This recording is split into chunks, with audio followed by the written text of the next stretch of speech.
today you're going to be filming a bit of me, and I'm going to be filming a bit of myself, I think, on times. Wow. We're in for a treat. only a little bit, so you can't be trusted otherwise. No, because I usually do this. Yeah. So yeah, we're on the Pottinger Wagon today, so hopefully it'll be a good video. Enjoy!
I'm just about to start doing a few jobs on the wagon, which we're going to explain as we go along. Oh, hello everyone. I'm Richard. Before then we put these arms up because I'm travelling on the main road. I'm pulling out onto the A40. That extra couple of foot there means I can get out into the road a little bit more, and obviously if a car hit them it would be really bad. So push them up in a second, and then we'll show you what we're going to do. So the prep work of the wagon is probably the most important part before we bring it out on silage, is it? Yeah, so she was running really well at the end of the season. There was nothing niggling in my head, you know, that needed to be sort of digging inside, like any big major parts to be repaired or sorted out. So it's just a case of maintenance. So she's all been greased by myself and Dawn yesterday. The only thing we couldn't grease till she goes on the tractor is we have to lift the gate at the back, and there's a row of grease nipples which we'll quickly show you before we start. Other than that, she's been greased right through with PTO shaft. There is a video, I think, on YouTube of us greasing the machine. The other big thing that's very important is we sharpen all the knives. That's all been done by myself yesterday. So they're all really sharp to go. As you can see, they're in the out position. We'll show you how that works now in a few minutes. So what I'm going to do is fasten the machine onto the tractor, and I'll go through that stage by stage.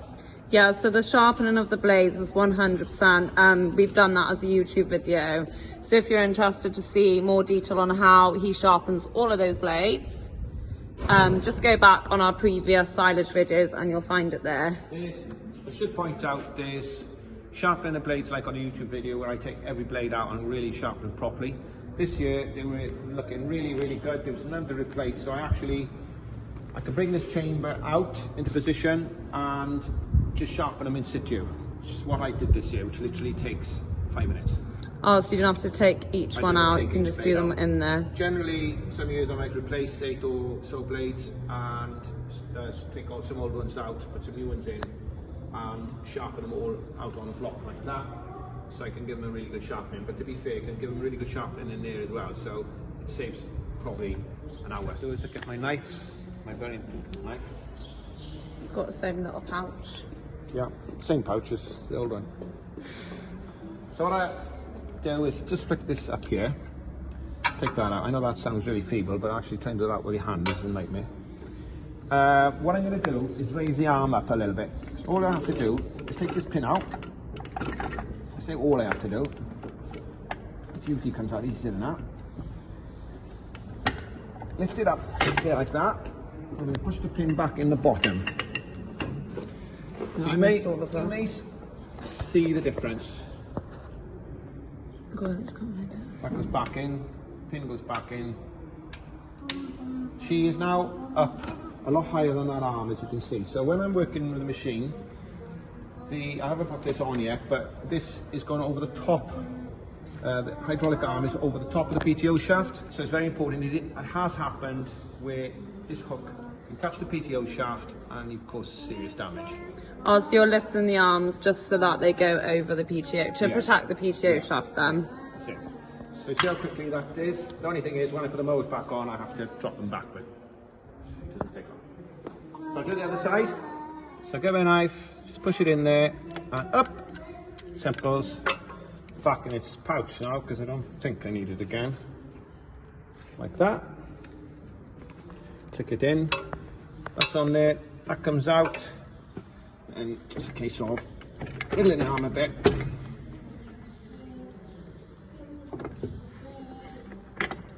And put the pin back in. And as you can see, gained quite a lot of height. So that's that done. So now putting the machine onto the tractor. I'll come back around that side. PTO shaft on. This is really heavy PTO shaft. But on this tractor you can lift the hand up like that, which makes it slightly easier. You can also put the PTO shaft into neutral, so it turns easy.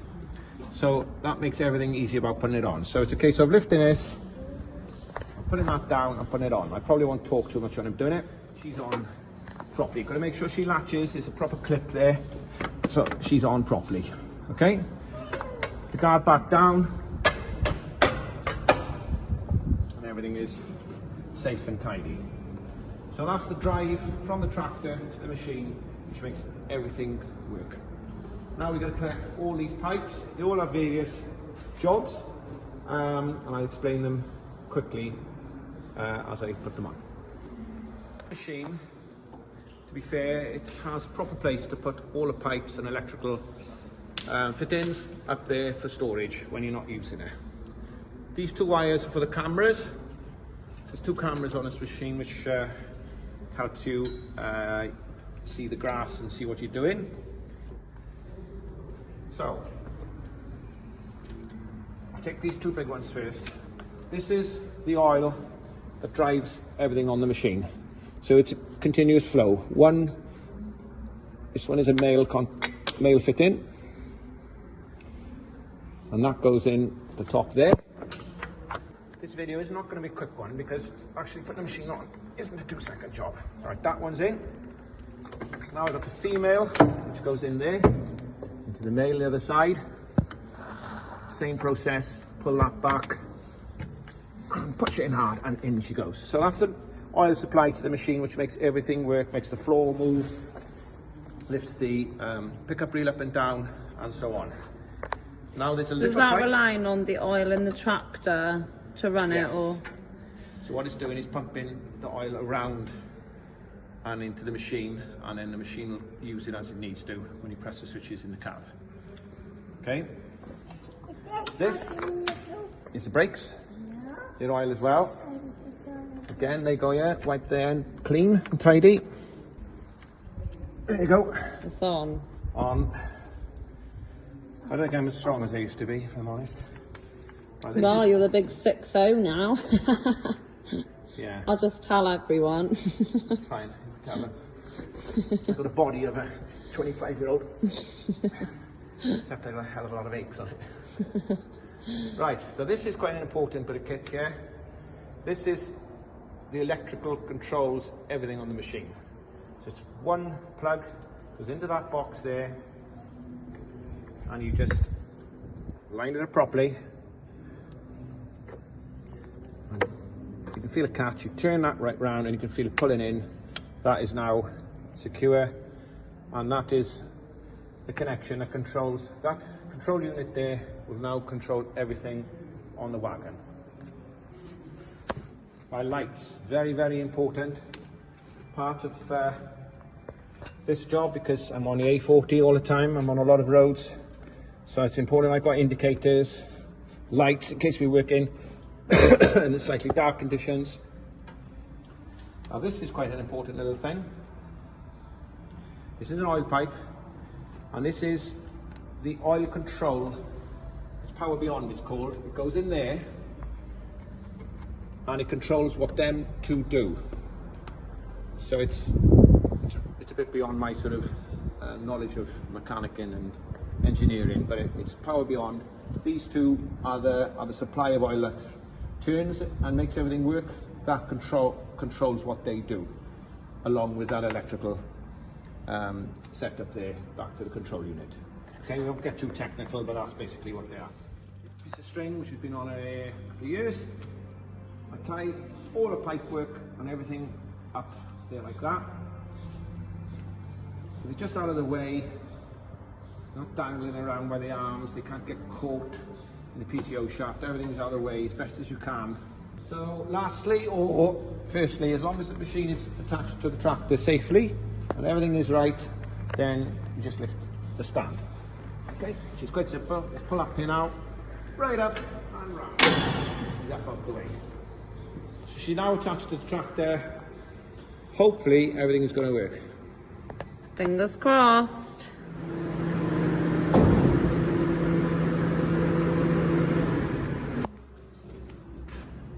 So it's just a case of there's bearings on the back here with the chain that goes round.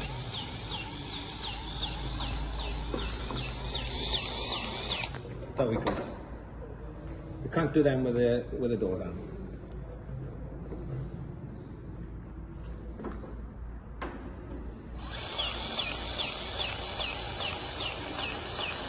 So you see the blades at the moment are out. I can open and close the blades from in the cab. I can also do it here on these buttons. So I'm just going to show you them going in.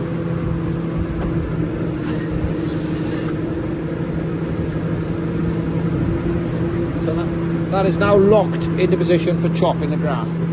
So every 2 hours the machine will tell me to open this, which I can do from the cab. The reason that is that these here take all the sort of debris grass away from the blades and just makes it more efficient for chopping. So I don't open the blades normally unless I have a blockage, which hopefully is never, but it does happen. So she tells me in the cab, warning, open, but I'm not sure what the warning is, but it's a sign saying I must do what I've just done, or I should do what I just done. So basically close, and now she's ready to go. The other thing I'm going to do now quickly to show you is drop the pickup reel down and put oil on the chain. That's the only thing I haven't done. It's a chain that drives the pickup reel, which I always give a really good oil in before we start every day.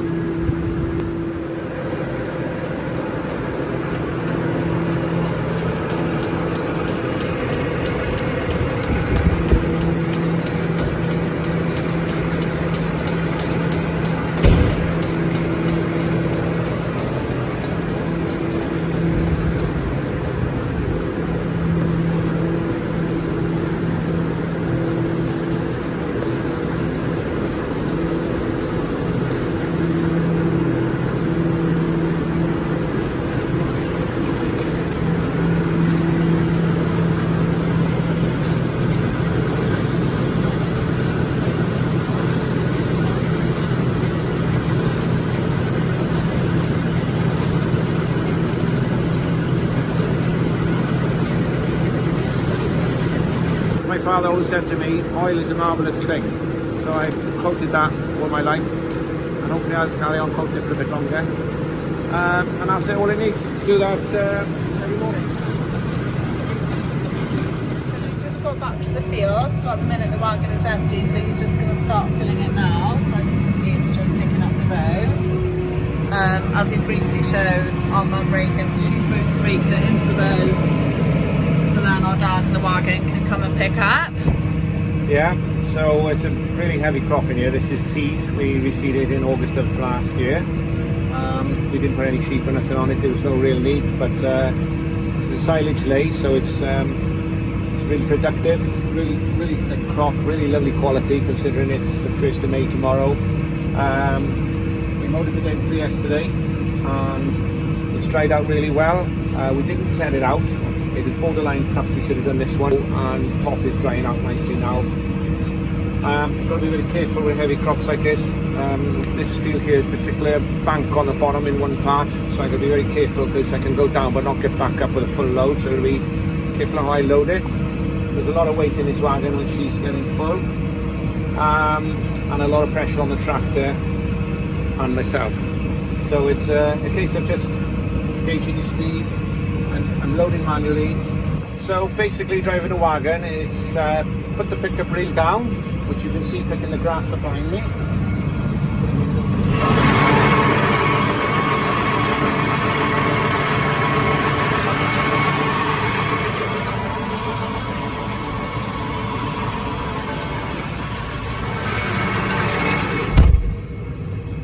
Drop the pickup reel down, you drive into the row, basically keep the machine square to the row like that,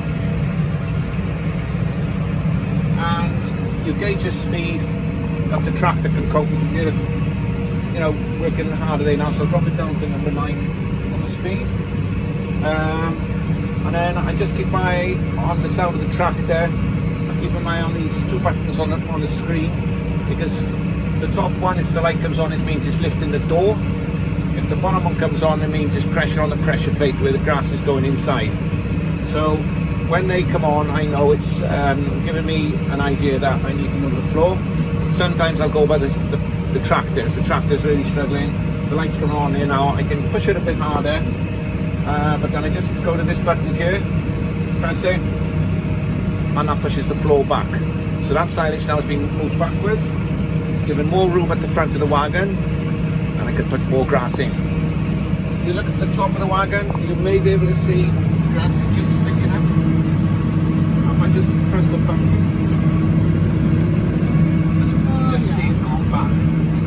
So again, that's making room. So it's because I'm on manual, I can put this on auto, and when those lights come on, it'll move in itself. I can get more in doing manual. I've got that light coming on and off there. I haven't bothered taking any notice of it. I'm fairly confident I could go a bit further. I can feel the tractor working hard now to push the floor back a bit. So that's how I load the wagon. It's just keeping, listening to what's going on, getting used to the machine, seeing how full it is, seeing how high the lid goes up. There's a lot of things to watch, particularly on a big heavy crop, because it's surprising how you can get caught out sometimes, especially when you're talking. Yeah. So you do everything on that screen then? Anything you need to do for the wagon at all is on there? Yeah, pretty much. PTO was put into gear on the tractor right here. The revs per minute is running 1,000. So again, I set the tractor up for the speeds. I change speed. As the wagon's getting fuller, generally drop my speed back slightly because it's getting heavier and harder to push in, and of course she's pulling a heavier load. But yeah, everything else is there. See the lights on, so just push the back a touch. I generally get in about 2.5, maybe a bit more now on this load, rows into one load.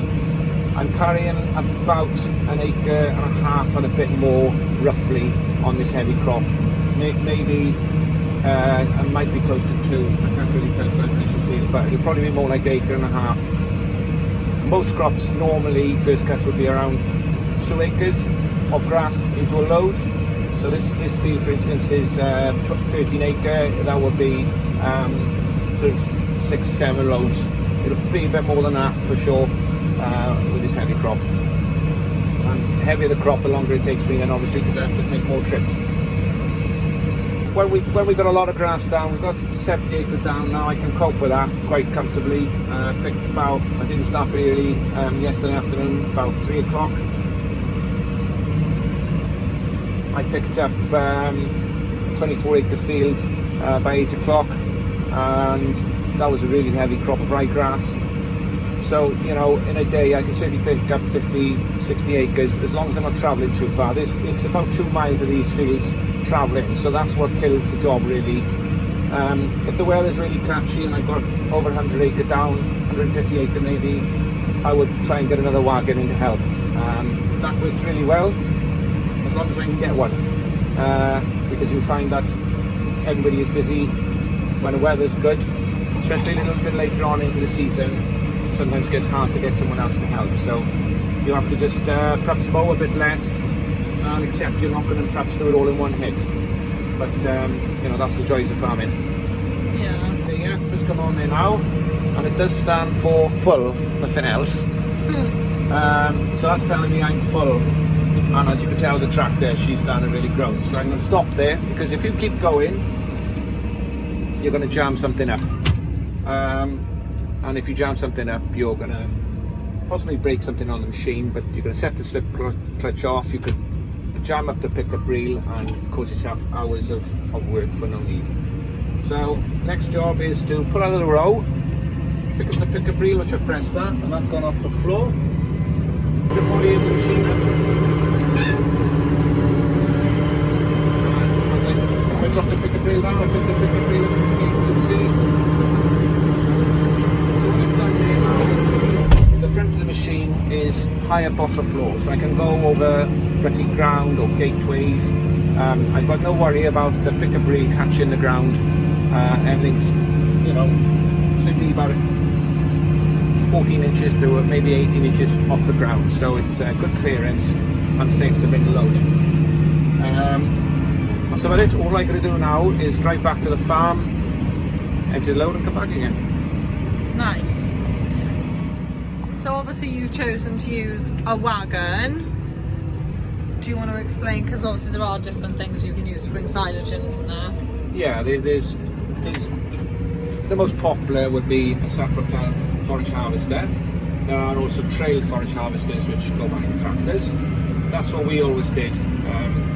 We were all, my father was a contractor, so we were always used to doing our own silage and hay and ploughing, so I've kind of always kept that tradition on the farm.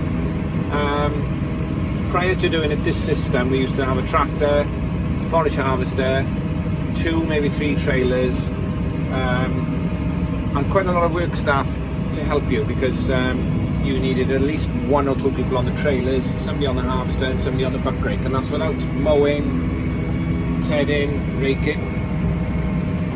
This system we went on to about 15 or 16 years ago. I've had this wagon 10 years because I bought it when I was 15. I'm 60 now, and I'm sure I had the one before that 8 years. So we started off doing this because it's a 2-person system. Myself and Poppy can do it quite comfortably. All the land is fairly close to the farm, and it works really, really well. It's very efficient. It's very cost effective in the fact that diesel consumption is really low compared to most other systems. As I say, it's low on labour, and because we've got our own machinery, we can do it ourselves. We're farming, I think we're milking around 240 cows now. We have around 600 animals on the farm, so it's still grown a lot of silage, but we are basically what's called a grass-based system. So most of our stock, well, all our stock basically, other than small cows at the moment, are out. So we only make silage for the winter time, generally. Obviously a little bit of buffering in the spring and a little buffering in the autumn. But we're not making as much silage as obviously farmers that might have 500,000 cows, and obviously there's a lot of farms bigger than that. When you're on that scale, this system would probably not work because they're carrying silage so far. And that's what spoils the job for a forage wagon. If you're travelling a long distance down a road, the machine is mostly being a trailer. You're then, with the other conventional systems, you're far better off having maybe 5 trailers going and 1 harvester in the field, and of course you can clear hundreds of acres in a day. And when you've got that many cows, you have to do it at that sort of speed. So that kind of is how it works. Where we are on our size farm at the moment, this is just about manageable, or it's certainly manageable at the moment. And as I say, if I can bring a second harvester in to, forage wagon in to help me when I've got a slightly longer cart, or the weather's a bit, going to rain, then it really works quite well. Do you enjoy driving the wagon, doing this job? Yeah, I do enjoy it. It's it's a good job. Like anything you do really, there's always a lot of stress in the fact you kind of don't want to have a breakdown, or the driving part is the easy bit really. It's enjoyable doing that, but it's usually the weather that's the hardest part. You're fighting against the weather. We're lucky this week, got a fantastic week of weather, so we can get away with something going wrong to some level. So yeah, doing the actual work is nice. I quite enjoy driving the wagon. I enjoy all parts of farming. Mowing is really really enjoyable when you go into the fields and you see the crops have grown and how healthy your grass is and things like that. You know, it's very rewarding. And then actually bringing that into the silage pit, especially this year, you know, we made some really good quality silage. You just feel that we're setting the cows up for a really good autumn and winter, and hopefully we'll produce a lot of milk from grass, and that's what we kind of need to do, because the cost of concentrates and cake, which we buy in to help supplement their feed ration, is very expensive. So if we can grow good quality silage, that means we can buy less of that, and therefore hopefully make some money.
So, as you may be aware, I wear glasses to read. I always keep a pair on me, only cheap ones really, to sometimes I've got to do something on the computer and I can't see the figures properly. So I've done quite well. I've had these glasses quite a long time, and something happened this morning which I'm a bit disappointed with regard to my glasses. So I think if we step out the track there, I can sort of explain what happened. So I am trying to be really quick because I've been told off from my wife, Dawn, for wasting time, because we are trying to rush. But so what I done this morning, for some reason I wore overalls up and wellies, and I got to the tractor, started it up, and I thought, what am I putting these on for? So I took my glasses out, I took my phone out, put my phone by there, and I put my glasses on there. And as I did it, I thought, remember, you put your glasses on there. And I didn't. So I, halfway through, well, 2 hours so later, one of my glasses couldn't remember where they were, and then I had a memory of what happened. And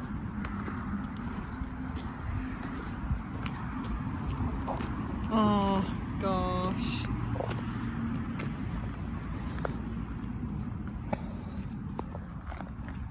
So these were quite pretty glasses.